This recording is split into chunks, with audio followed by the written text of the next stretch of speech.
Hey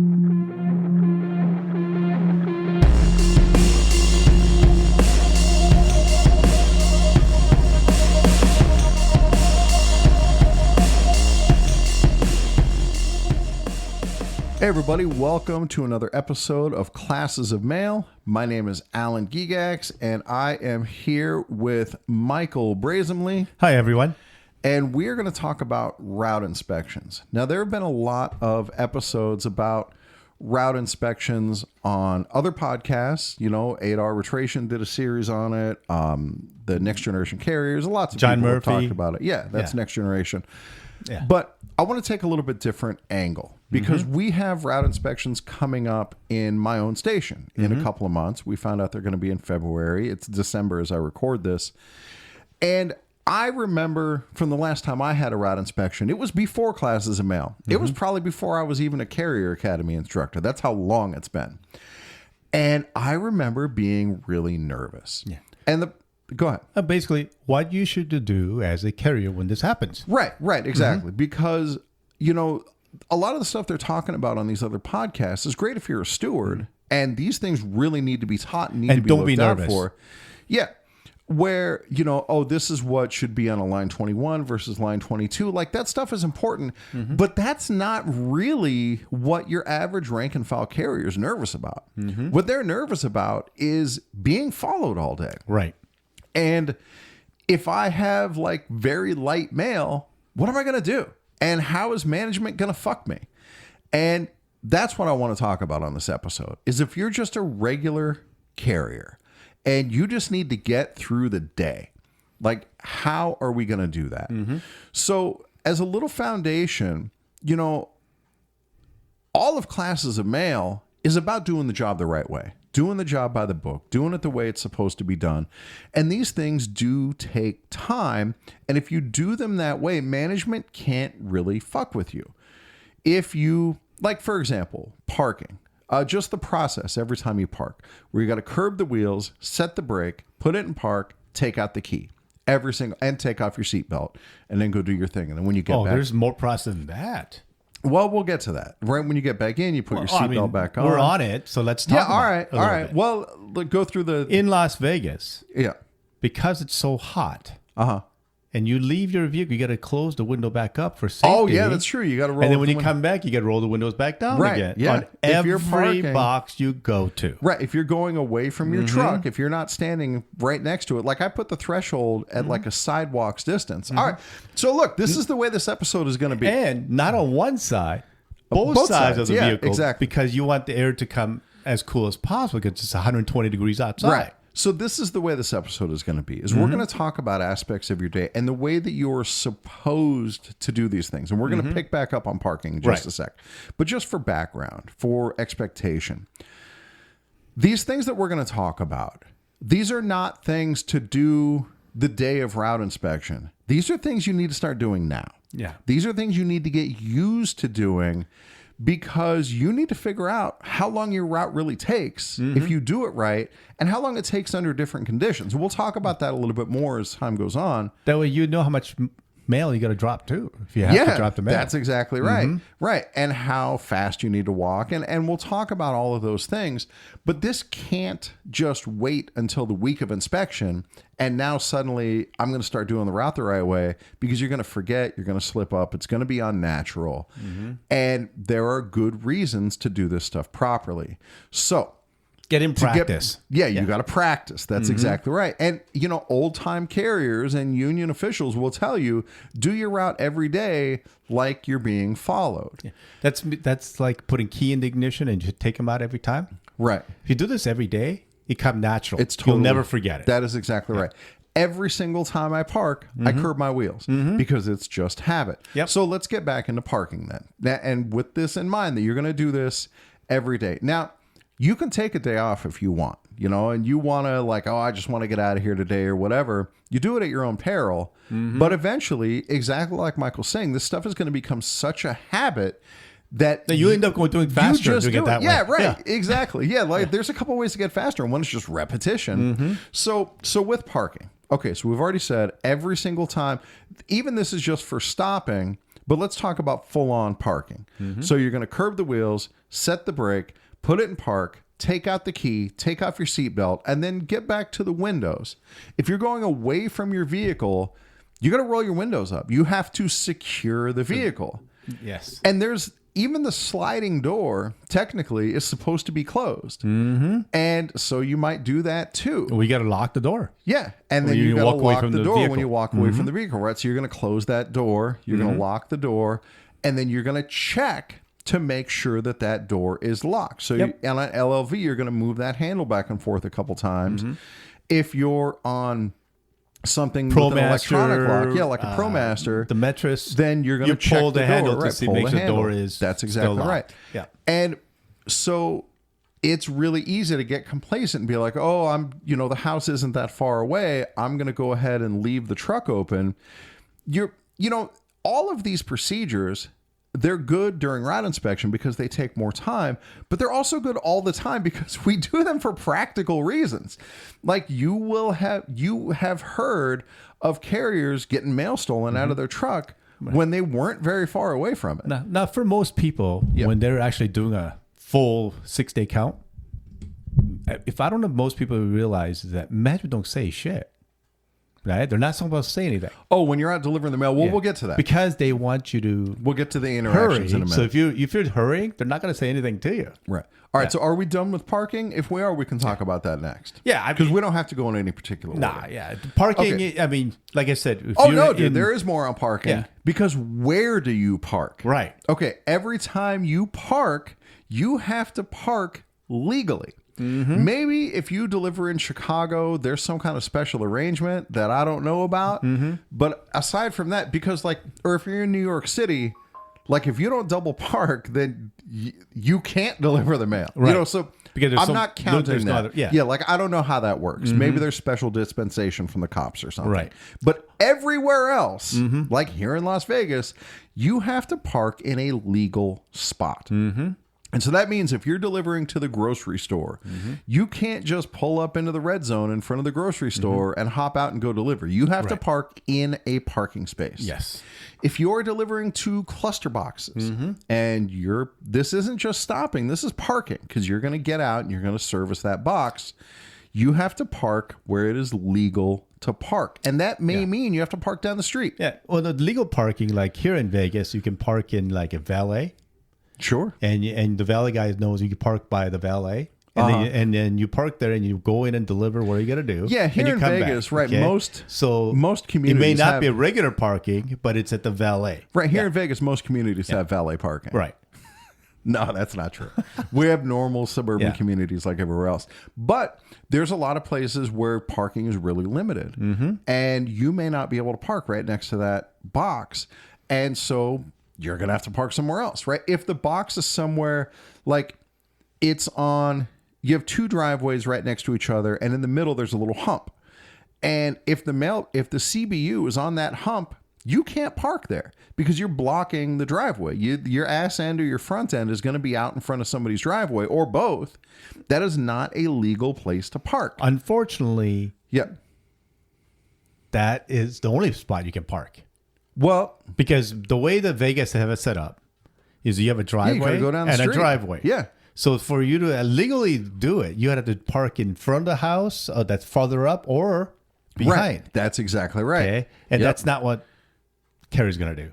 Well, this is why we're having this class, Yeah. dude, because you have to do that. And on route inspection, you're going to be doing that. So you better get used to doing it now. Well, Figure out I can where tell you those this right other now. places Carrie's not going park. to do that. Dude, all I can do is Okay? give the I advice. understand because you do park and loop. Okay.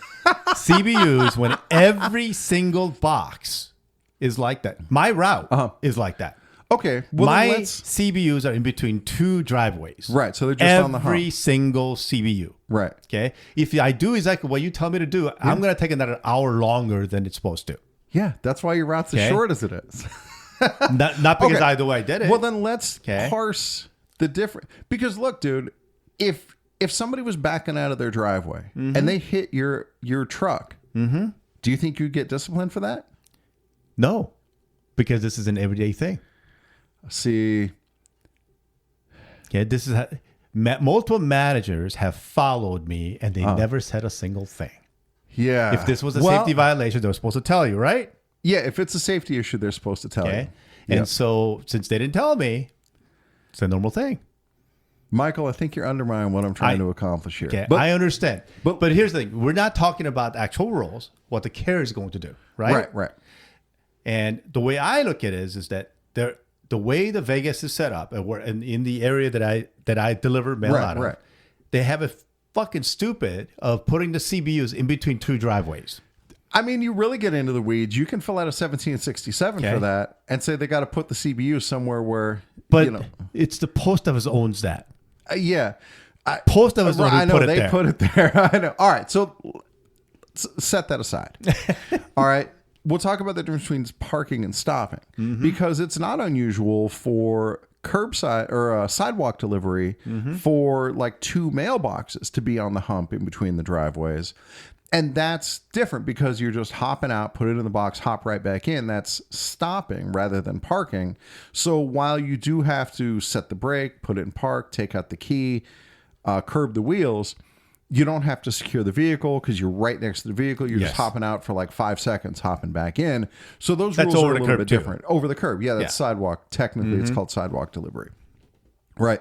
But if that box... If you put it in bids, it's either it says park and loop over the curb or it's cluster either box mounted, dismount, or whatever. But I'm saying like that's what that type of delivery is called, sidewalk. But yeah, we call it stop and hop or over the curb. Different cities called everything different. There's different slang. Yeah. Right. The just technical like, name like for auxiliary it, help. They called a lot of people call it different names. Yeah, the auxiliary assistance. It's a handoff, a bump, a split, whatever. Yeah. All right. Everybody calls it. I don't know why this whole nationwide we call things so different from different cities. Michael, we're never going to get through this. Oh, okay. All right. So it's the postal lingo that we have that's so different. So that's parking. Again, you have to park legally. And so you have to be thinking about where am I going to park on the day that I'm followed and practice parking there. Just to give you guys an input, if the management is doing it for like a 1-day inspection, they're looking for you to violate that rule to try to do a 16-7 on you. Right. Okay? Or at least discipline or correct. But on a some sort of 6-day count, action. they want you to violate the rule because that'll make want you the shortest possible time. Yeah, exactly. That's exactly right. Okay. So that's where you got to watch out for. So figure that out, right? Because you also need to have a sense of how long it's going to take you if you park at these proper spots. So let's get into the timing a little bit and talk about that because that kind of flows and the whole concept is kind of built around it. Which is, you got something you want to start? Well, yeah, the parking thing. Okay. Okay, more on the parking. A little bit more on the parking. Okay. Management Episode 1. Yeah. Parking. Management still has to follow the same parking rules as you do.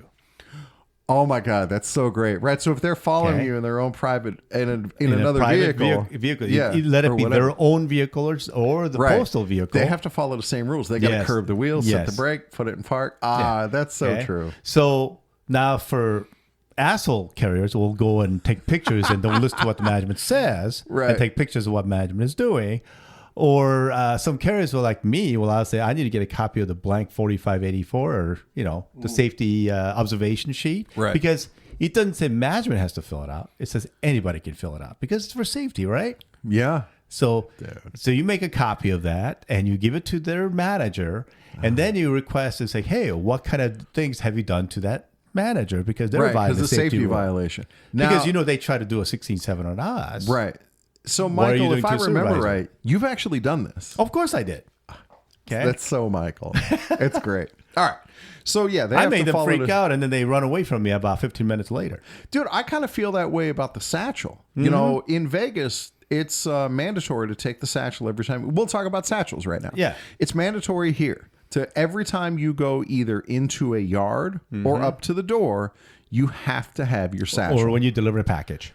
Yeah, which is up to the door, right? Like if you're delivering a package and you're not going into their yard or up to their door, yeah, fine. You don't have to have your satchel. But the rule is the local policy in the yard or up to the door. So, dude, to talk about your thing, like management should have to do that too. They should have to have a satchel. They're supposed to have a satchel too? Yeah. Yeah. Exactly. Because the dog won't only attack you, it'll attack them too. All right. So anyway, So this is another thing that you better get used to doing so that every time you get out of that truck, it is habit to just reach back behind the seat and grab that satchel or wherever you hang your satchel. You know, when I'm in an LLV, I put it directly behind the seat. There's a little space back there. When I'm in the ProMaster, I have it just on one of the shelves that I grab on my way out the door. Because in the ProMaster, I always go in and out the sliding door every single time. And so, you know, this is just another one of those little things that it needs to become habit, because the one time you go up to the door and you don't bring it, you're going to get dinged for it, right? And these are the things that carriers are afraid of. That what is management going to do? Am I just going to be doing my normal day and I'm going to get in trouble? The answer to that is often yes, you are, which is why you have to get accustomed to these things. When you're doing park and loop, you should be carrying your satchel anyway, because even if you're not in Vegas, anything above, I think it's 3 stops, you have to have your satchel just for the sake of efficiency, and that's in the M41 or wherever it is. Go ahead. You had something else? Oh, no, I'm moving my headphones because it was sliding off. Yeah, no problem. All right, so that's your satchel. Take the satchel. All right, now I want to talk about timing generally, right? All of these things, they're going to take time. And if it's something you're not used to, it's going to throw the timing of your route. Well, timing and how to deliver your letters and the spurs or whatever it is. How do you do that to... You got to monitor your pace. Because that's exactly right. On the days of inspection, you get extremely light mail. Yes. And so you got to figure out how you're going to make that last 8 hours. Right. Right. Or so maybe this is the time. Maybe you should deliver by name. Oh, yeah. Look at each piece, double check it, make sure it matches the address. Yeah. Like if make sure it has postage on it, make sure it has all that on it, make sure the name and the first name is all correct. Yeah. You want to do all That's exactly right. So you just look at the one piece of mail and you go over it by fine tooth and comb. Then you deliver. Right. If you normally just sling your apartments by number, time to start looking at those names and start matching the names. And likewise with maintenance, you know, maintenance is a daily task. And so you're going to be updating the tags in the mailboxes, and you're also going to do it on the day of inspection. My pro tip is make sure you have a few that need updating so that you can do it on the day of inspection and make sure the inspector knows that this is something you do every day. If you have full boxes, make sure that they're full on the day of inspection. So, this box is full. It's time to empty it out. All that stuff takes time. And the same thing when you get a satchel, you know, that when you get out of the vehicle, you move this, move that, do all that stuff. That all takes time. It all takes time. Okay. Right. So I got to try to fight these digressions. I got to talk about timing itself. So I'll use my route as an example. I'm on a park and loop route, and the number one determining factor for how long my route takes is how fast I walk. And so I know just on a normal day that when I get to Bright Hill, I have 5 hours left, including lunch. That if I get to Bright Hill by 11 o'clock, I will be able to be off by 4. I'll be able to get it done. I know that when I start delivering in the community of Paradise Crest, I have 3 hours left. And that's 3 hours of delivery plus the time to get back to the station. So I need to be done by 3:30. So I need to be to Paradise Crest by 12:30 so that I can stay on time. So if I get to Paradise Crest on the day that I'm being followed and it's 12 instead of 12:30, all right, I'm going to have to walk a little bit slower. I'm going to have to make sure I do my comfort stops. Go ahead. Yeah, the timing is because you do this every day. Yeah. You know if you're slow or fast for the day by looking where you're at the time. Yeah, at that time. Yeah. Right. And so you need to start coming up with these landmarks that, okay, I need to be here at this time. That's how you also know that if you're going to go over. Yep. Is that, remember, anytime first time you realize that you cannot make the time. Right. You got to let management know that, hey, I can't make the time. Yep, exactly. So that's how you know. And the truth is, this will help you in day-to-day delivery as well to get a sense of like how far ahead or behind schedule you are, or, you know, whether you're going to need overtime, things like that. So this is also going to inform comfort stops. You know, that on a normal day, maybe you take 2 comfort stops. Well, today I'm 12 minutes ahead of schedule. I think it's time for another comfort stop. I'm going to have to go hit the bathroom again. They can't prove that you're not peeing the full amount while you're in the bathroom. Go take a shit. Yeah, exactly. Yeah. Dude, if that inspector wants to try to tell me that that's not a daily occurrence for me, the people at the office I use will tell them different. Right. Yeah, exactly. Right. There's no peeing in the back of the truck on inspection day. And so, again, this is one of those things. You need to figure out how much time this takes you, because all of that is going to matter on inspection day. Don't tell. I'm not telling everybody. Don't follow exactly what I said. Like, go take a shred or whatever it is. Right. Okay. Because these are the things you should know how to do every day. Same things every day. Right. Don't try to cheat the system. Okay? Right. Because it's not going to work out for you, because they're just going to deduct that time. Right. Right. So it has to be plausible. And I'll go you one further. It's not just the week of inspection that gets counted. It's also like this 6-week average or 8 weeks or whatever it is, and they use that throughout the year. Yeah. And that is why when Alan said, hey, do this before the election, that's why. Before the inspection, yeah. So we know that the election, the inspection is happening like at East Las Vegas in February next year. Right. You should be following these rules right now. That's exactly right. Okay? You got to start getting ready. Not December, because December don't count. Right. But so you should have already done it in November. Well, good news. Should have already done it in January. Right. Yeah. Right. And you should be making sure that your route is 8 hours. And you're going to have, look, I know there's a conspiracy theory that when it's route inspection time, suddenly there's no mail. But the truth is, other times, there's very light mail. Yeah. So on that day, on that day, there will be a day in January where your mail is super light. Okay, figure out how long your route takes you. One of the things that I've learned from being followed just on a $39.99 is when I'm not on the phone, I deliver faster because I waste a lot of time. Check my email and I'm going to go on Facebook real quick. And if I'm not doing that in between stops, it goes a lot faster. And so I know, okay, if I'm not on my phone, I'm going to have to walk a little slower and I'm going to have to be more deliberate about the things that I'm doing to make sure that it lasts the 8 hours. Go ahead. Don't follow Alan on that about the cell phones unless you're safe. Yeah, obviously. Don't do it while you're walking, because he does parking loops. Don't check your cell phone while you're walking. This is when I get back to the truck. Yeah.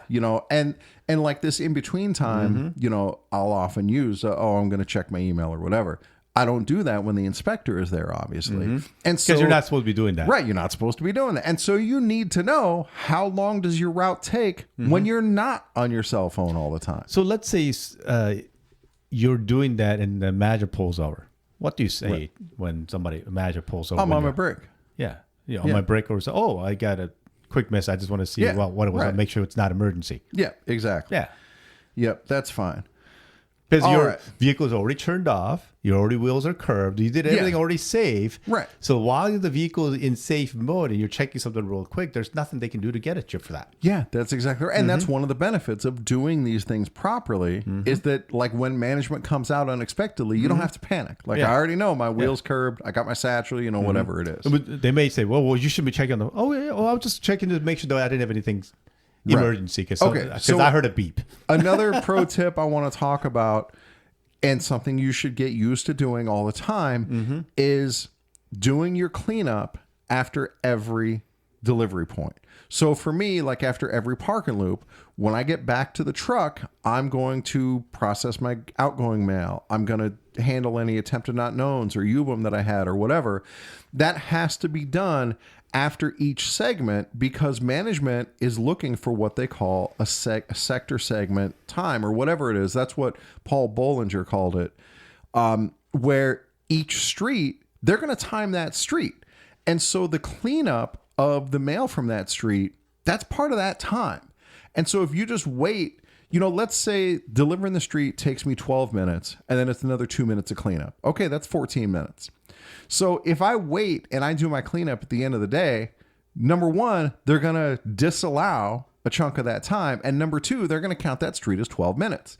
And so if they wind up adjusting routes, when they give that street to another carrier, they're going to say it's 12 minutes when it's really 14 minutes. So when you're delivering to a CBU, after every single CBU, you're going to do whatever cleanup is associated with that.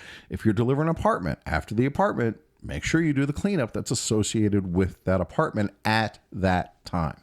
Now remember, you deliver the mail on how you feel that you got to deliver it, because there is no standards when you're delivering the mail. Yep. Okay. So when you want to deliver like advos, or you got to deliver all these EDM or whatever. Right. I don't know. You may need 3, 4, 5 trips back to the vehicle to grab all that stuff. Absolutely. Yeah, you don't want to overload yourself. You can split loops if you need to, if your satchel's too heavy. Right. And so like the satchel has, I think, a 35-pound weight limit by the book. But dude, if it's a strain on your body, you might have to divide it up. Yeah. You know, for me, like I have really long loops. And if I have to divide them up, so be it. So it's like me being an asshole a lot to management. I had a station manager who was following me, who's not supposed to really follow me because it's supposed to be your immediate supervisor. But anyway, and I just said, yeah, please come with me. You know, let's go and do this, right? So she thought she was smart and gave me this instruction. Michael, you need to make it 1 trip to the CBU. Why are you making so many trips? It's like, well, you know, my arm is just not that effective. I'm sorry. And she's like, but Michael, you got to make it 1 trip. I'm like, all right, you're right. I'll try it. I'll try it your way. Okay. I'll follow your instruction. Right. Okay? So I did. I grabbed the DPS, flats, spurs, parcels, advos, whatever else. And I go to the box. All right. Whoops. Right. And the mail goes everywhere. Mail goes everywhere. Okay. Yep. And then I'm overloaded. Oh my gosh. My arms couldn't handle it. I'm so sorry. I say sorry. I'm so sorry. I don't know. I'm not used to this. Yep. Okay. And then I grab 1 piece of mail off the ground and then put the 1 in the box. I grab 1 piece of mail off the ground. Oh, Michael, come on, Michael. You can use 2 hands. Oh, you're right. I'll follow what you say. I grab 1 piece of mail. I grab the other piece of mail, put 1 in the box, and then the other 1 in the box. And I go back. Michael, you grab all of it? And I'm like, ma'am, you saw me grab all of it before, and it didn't work for my arms. Right. So I got to do it this way. That's good times. Yeah. Yeah, so that's the malicious, whatever you call malicious it. compliance. But to me, that's not malicious. I'm just trying. Right. I'm not trying to be malicious. Right, exactly. Because it's not something that I'm doing every day. You, manager, is the one who changed what I'm doing every day. Right. So other little things with your pace. I've had a supervisor tell me that after I deliver the mail, you know, again, on Park and Loop, go up to the door. After you deliver the mail, you want to stop and look at the path ahead of you to make sure that it's clear. Don't just immediately start fingering your mail because you might miss an obstacle. And so that's a reasonable thing to do, to stop just to check for safety before you walk. Right. But likewise, you have to make sure that, like, as long as you have sufficient time between houses, the mail needs to be ready by the time you get to the box. Because the other thing that you have to worry about during route inspection is deductions, where management is going to deduct things that they consider time-wasting practices. And you're going to have to advocate for yourself that, hey, this deduction is not valid. Because I do this every day. Because I do this every day, or for whatever reason. Like, take, for example, my rich neighborhood, the houses are far apart. And whether I have 2 letters or 12 letters, I typically have plenty of time between houses to get it all ready. And it's supposed to be fully ready by the time you get to the box. And when you get there, you just drop it in the box, keep on going. But I used to deliver townhouses that were, 15 feet apart. And there's no way that I have enough time in between those boxes, especially if I'm going up and down stairs, to get the mail ready in between the doors. And so I'm going to be standing at the door sorting that mail because there's just no other time to do it. And so management better not be deducting that time because I had to stand at the door to sort the mail, and this is a fight that you may wind up having to have. So I think you talked about this, that one station where management was doing a stand-up and saying that didn't count. What didn't count? What do you mean?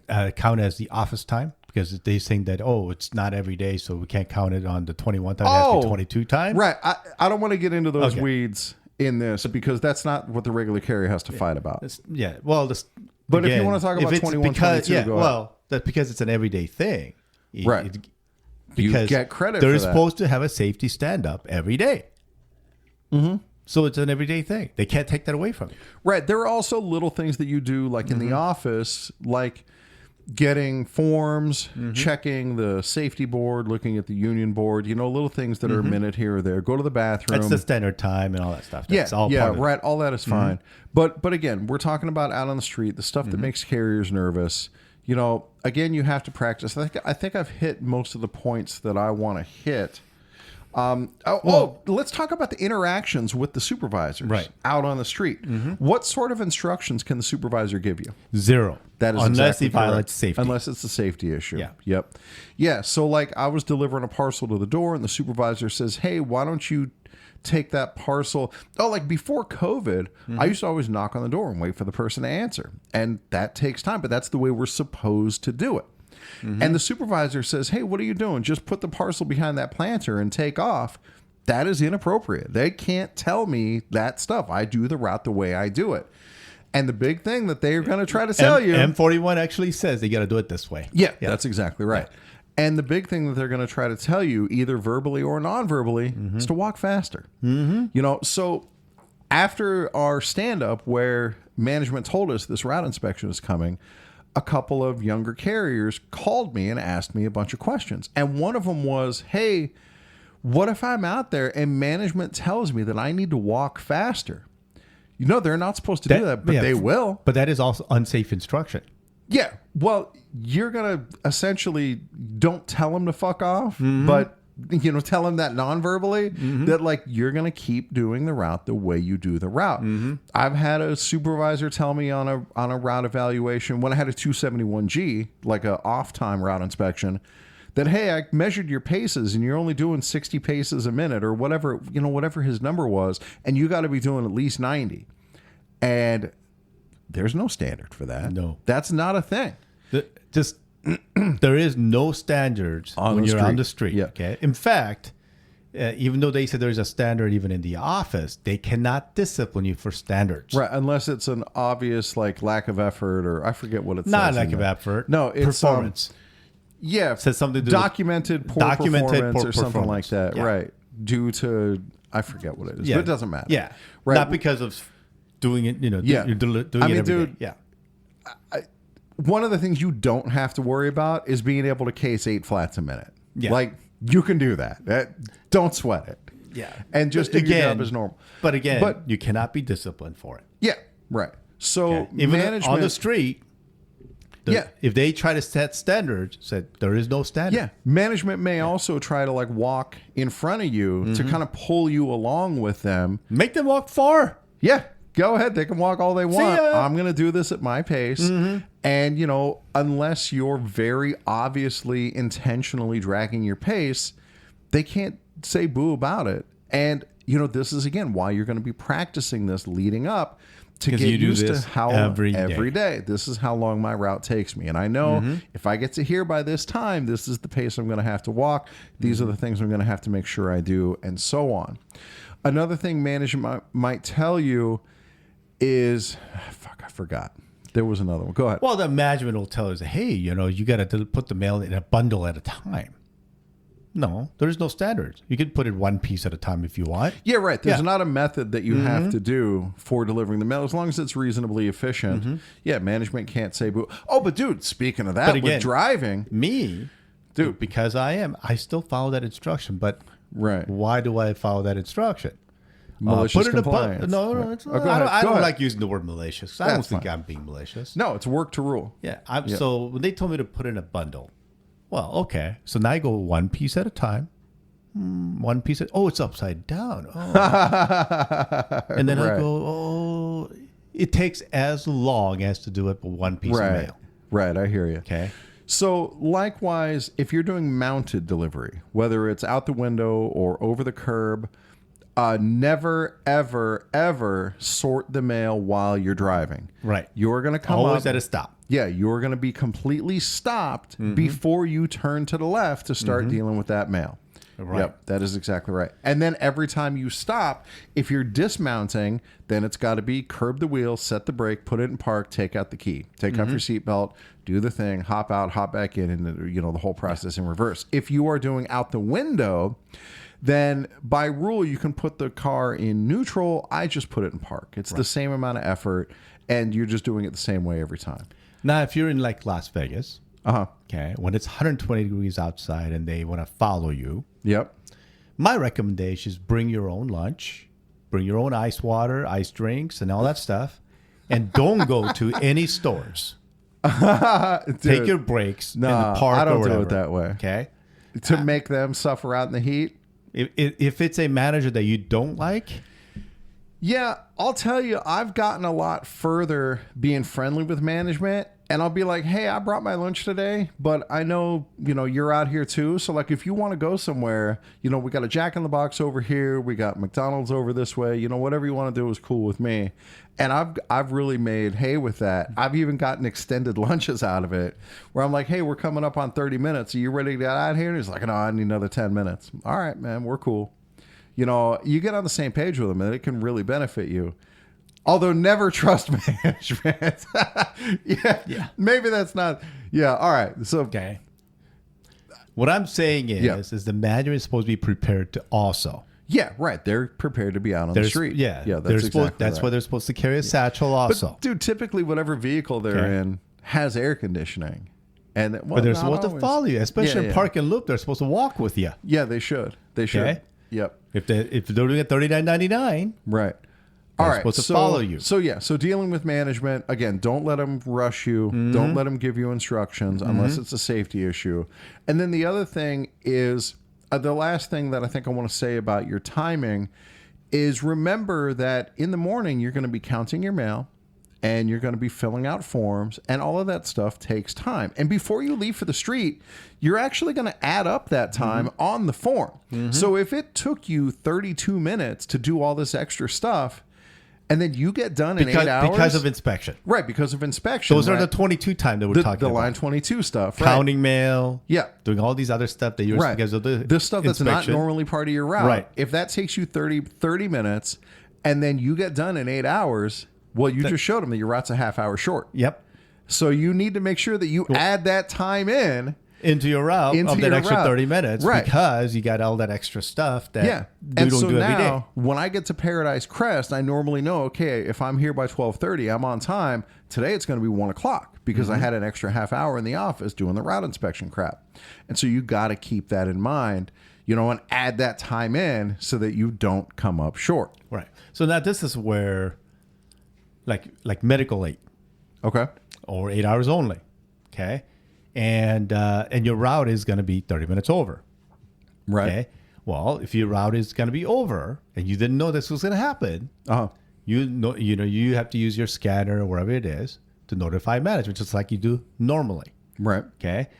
You don't get a response from management because you're not allowed to go into overtime. You have to bring that mail back. Right. And then you let the management that's following you say, look, they're not responding, so I'm going to have to bring the mail back because I'm not authorized for any overtime. Sure. So you bring the mail back. Right. If you have a 8 hour restriction, do not violate that restriction even during inspection. What they're supposed to do is come back the next day and you deliver that other part of the route and they see how long that takes. Right. And that's, again, we're talking about the sector times. Right. So the sector segments. That's where you got to, management, if doesn't reply, this is what I'm talking about, is you got to take it back. Okay. If you're 8 hours only, they said, no, I'm going to mandate you to work the extra 30 minutes. Okay. Sure, they can do that. Then they can, that's. But still if you're 8 hour medical, no, you cannot. You can't go over that restriction no matter what. Right. But yeah, I think there's even something in the contract about on route inspection. Like it's understood that sometimes you're just going to have to work longer, and that's the way it for goes 8 during hours. Inspection. Yeah, if you're 8 hour carrier, right? But that's not the kind of stuff I want to get into especially work here. assignment. Yeah. But these are the times that I'm saying you're watching. Right. Okay. So if you did a 22 time that you were 30 minutes over, you need to drop 30 minutes. Yeah, exactly. Especially if to you're be done in medical 8 aid. hours. Yeah, that's exactly right. Yeah. And so that's why you have to find what the time is, especially if you're in medical aid or whatever. Okay. Yeah. Work assignment, then who cares? But if it's a work assignment and you got to go an hour over because of the time, you need to go an hour over. Right. Okay. Because, and then, or handoffs. Okay, because during Rowdyville, they can still give you a handoff. Yeah, they try not to, but it can happen. It can happen. Yeah, absolutly. If they have routes down, they got to do something with them. Okay. Yep. And a lot of managers want you to do that before you start your route. Because that messes your time up, right? Well, so on the day of inspection, the day that you're actually being followed, You, do yours you first. shouldn't have that. Right. You should Do just have yours an first. uninterrupted time on your own. Right. route. Yep. Dude. All right. I think that's about it. Like, is there anything on like loading the truck that you want to talk about, or Well, you're going to do it the way you normally do it? yeah, because there's no such thing as a standard time to load up the truck. Right. That 22-man But dude, nonsense there's and all that stuff stuff. like- They are all nonsense. Like the lazy man's load, where you're going to totally overload that hamper and take it out, and it's piled up 4 feet above the rim of the hamper. Don't be doing that. You know, if it takes 2 trips, hey, it takes 2 trips. Yep. Yeah, and that's normal. And if you try to get your hamper with both hands again, pushing 2 hampers at the same time, Oh no, you better not be doing that. do one at a time. Yeah, be yeah, safe. exactly. Yeah, but All it's right. all part of the time that if there's 2 hampers, then you take the one hamper at a time. It's Right. all part of the time. So if you have questions about how to handle yourself out on the street, about when you're being followed, you know, things like that, like the stuff that we've talked about today. Or any suggestions Yeah, right. Yeah, any that we tips may have or whatever forgot, that we can pass or we on. did something, or we said something that maybe is not Right, good. right. Okay. I know I said at least some stuff that's not because right. you know these are Right. our opinions. Yeah. So classesandmail@gmail.com. If you have questions about procedures for grievances around route inspection, you know, send those to 8 Arbitration or to the Roseville Wrecking Ball or wherever. But for the stuff for the rank and file, the day-to-day carrier, I'm here to help, guys. I want to help you guys out. classesandmail@gmail.com.